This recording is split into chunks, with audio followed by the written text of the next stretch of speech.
সম্মানিত খামারি ও কৃষক ভাইরা, আসসালামু আলাইকুম। আপনারা যে যেখান থেকে আমার এই ভিডিওটি দেখতে পাচ্ছেন, আমি সবাইকে জানাই ঘাসের মেলা কৃষি খামারের পক্ষ থেকে আন্তরিক শুভেচ্ছা এবং অভিনন্দন। আজকে আসলাম একটি ঘাসের জমিতে আপনাদেরকে দেখানোর জন্য অথবা দুই একটি কথা বলার জন্য। যে সকল ভাই ও বোনেরা আপনারা যারা গরু অথবা ছাগল পালন করেন, তো এই ঘাসটা কিন্তু বিশেষ করে আপনাদেরই প্রয়োজন। যারা গরু ছাগল পালন করেন না তাদের কিন্তু ঘাসের কোনো প্রয়োজন হয় না। দেখা যায় আজকে আমি পালতেছি, আবার কালকে আপনি পালতে পারেন, ঠিক আছে? তো এরকম ভাবে সকলে কিন্তু কম বেশি গরু ছাগল পালন করে থাকে, বিশেষ করে গ্রাম অঞ্চলের লোকজনে।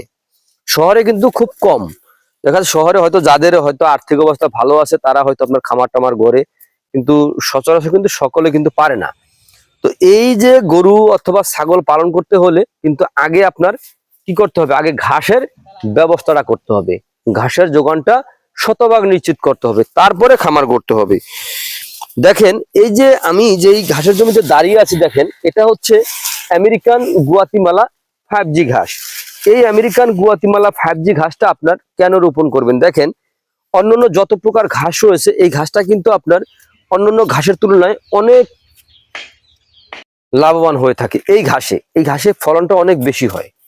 অন্যান্য ঘাসের তুলনায় ঘাসের ফলনটা অনেক, শুধু বেশি না, অনেক বেশি হয়। যেমন এই ঘাসের আমি দেখাচ্ছি একটি ঘাসের পাতা, আমি এখান থেকে ছিললাম, এই যে এখান থেকে দেখেন একটি ঘাসের পাতা দেখেন কত বড়। এই ঘাস যদি আপনার দেখা যায় থাকে তাহলে আপনি গরু ছাগল পালন করতে কোনো অসুবিধা হবে? কখনোই আপনার অসুবিধা হবে না ইনশাআল্লাহ। দেখা যায় অনেকে ঘাস ছাড়া গরু ছাগল ক্রয় করে তারপরে কয় হাই হাই ঘাস না, এখন কি খাওয়াবো?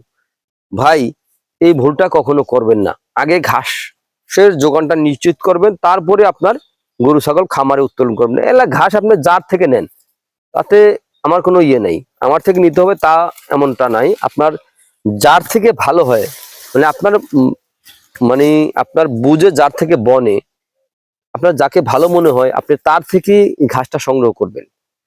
আগে ঘাস রোপণ করবেন, তারপরে খামার করবেন, তাহলে আপনার খামারে আপনি সফলতা অর্জন করতে পারবেন। কখনো আপনার খামারে লস হবে না, কারণ ঘাস আগে চাষ করতেই হবে, তাছাড়া গরু ছাগল পালন করা যাবে না।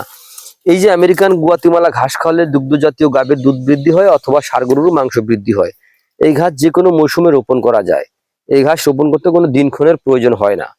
তো আমি আশা করব আপনারা যে যেখান থেকে আমার এই ভিডিওটি প্রথম দেখতেছেন, আমি বলবো আপনারা আমার চ্যানেলটিকে সাবস্ক্রাইব করে পাশে থাকবেন, নতুন নতুন আপডেট ভিডিও দেওয়ার সঙ্গে সঙ্গে যেন আপনারা দেখতে পারেন।